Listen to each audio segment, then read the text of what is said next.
2 days ago, the House of Reps chairman in charge of banking and currency, Mr. Jones was quoted as saying that the level of non-performing loans in Nigeria's banking sector this time is worse than it was in 2009. And now he says his committee will not allow for AMCON 2.0 to take on any more bad loans from the banking sector. Of course, we remember the ghosts of 2009. Of course, that intervention then by the central bank was brought about by bad loans in the banking sector, largely more on the side of proprietary trading, but a bit of lending to the downstream sector was also on the books between the years leading to 2009 when the then central bank governor moved in. Of course, now it's a little bit of a different circumstance. This time, there's a little bit far less of proprietary trading in the banking. Now the banks in the last few years have lent to telecommunications companies. They've lent to the power sector. They were a major part of the November 2013 power sector privatization. They've lent to the upstream oil and gas sector, buying of those assets onshore that were sold off by the IOCs. And they've lent practically everyone money, perhaps with the exception of the man on the street.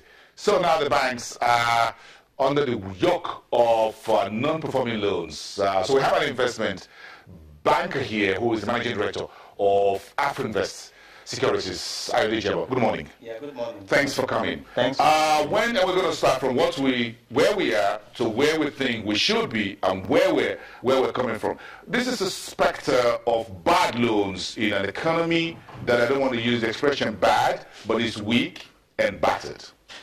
Yes, it shouldn't be a surprise. The bank operates in the economy. If you look at the challenges the economy has gone through in the past 2 years, that has also affected those companies that they have advanced credits to. So, accumulation of non-performing loan will not be a surprise. Currently, the ratio, I think, based on the CBN stability reports, about 14%. I think rose from about 4-5% previous year. So, when you look at in terms of if you dimension the sectors where these banks have lent to, you look at the oil and gas space, which is about 30%, the manufacturing about 13%, and government about 8%. You look at, when you take the oil and gas, we're all aware of the sharp decline in oil prices, the manufacturing as a result of challenges within the FX, challenges with FX. Most of them were not able to service their loans. Some of them were not able to purchase raw materials to produce. And when you also look at governments, for those that have also advanced loans to the workers, a lot of, if not for the bailout that we've seen the past months, a lot of them too were unable to service the loan. So it's part of the pains that are accompanying some of the challenges that we've seen in the economy. Let me make a case for the banks. Should we blame the banks? And I remember 2-3 years ago, we were all applause for the banks, lending money to local oil companies, picking out some of the IOC's oil assets in the upstream, Niger Delta, isn't it? And we felt that was good. Then they were lending to the telecoms operators as well, because we need to expand and scale up from 1G to 2G to 3G, and then about 4G. Then we all see some consolidation within the telecom sector. Then we did the privatization of the power sector just 3 years ago, and the banks were there to lend money to this new class of investors. Greenfield, everyone thought it's going to be El Dorado. Here we are today. Should we blame the banks? No, I don't think the banks are to be blamed. Even I feel for them to have even taken that level of risk to also advance loan, because more of what I feel we should look at is what are the regulations around those sectors that they have advanced loan to. For instance, you just spoke about the power space.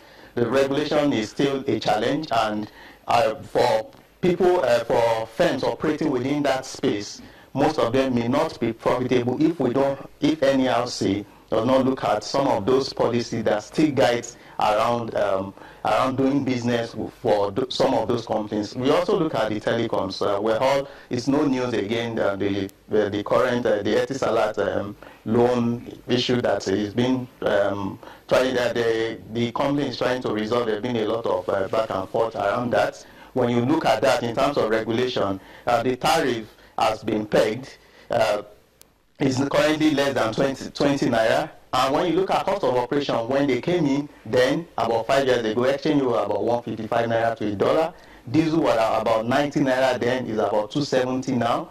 When you look at those, they also service, when you look at depreciation of the naira, they service most of their capex in dollars. They service this loan, and you can't increase your tariff. So it's, I feel this issue that Etisalat is facing can partly also be linked to regulation. Regulation in the sector. And you've brought out two sectors. First, the power sector. They can raise tariffs. The National Assembly and the federal government wants to do social services. They don't want social unrest on their hands, because petrol is also very nasty in terms of the global oil price, landing costs, bridging gaps, whatever you call it. So there's a problem there. So we try to say, okay, hold on a second. Don't move as far as the discos are concerned. They can't make money. There's no meter. So there is what they call crazy bills. Yeah. They will have a problem. Then we move to the telecoms. They can't raise tariffs, but they've got to give me very fast network on this system in the studios 24/7. And they told me to browse all night, so that I wake up with very weak eyes and I'm unable to sleep because, well, there's a free data, bundled up, free airtime. So the economy was bubbling inside, isn't it?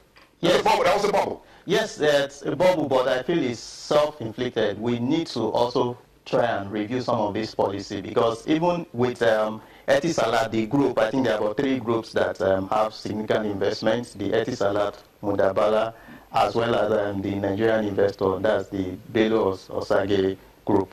The Etisalat have announced on the floor of the Abu Dhabi Stock Exchange yesterday that they are pulling out. But what the signal to also foreign investors, if the policy is not favorable, even if the banks take over some of these shares, what value will they bring? So if the company cannot even perform, you can't get your top line, you can't increase your tariff, and you can't, there's no way you want to restructure. Even when you sell, if any other person takes over, you sell these shares to someone to come and run this business. If the regulations is not amended and they allow free, fully deregulate it, deregulate that space, I don't think it will work. Yeah, it's Etisalat today. We have 2 other major, and when you look at their system, I was about to ask a question.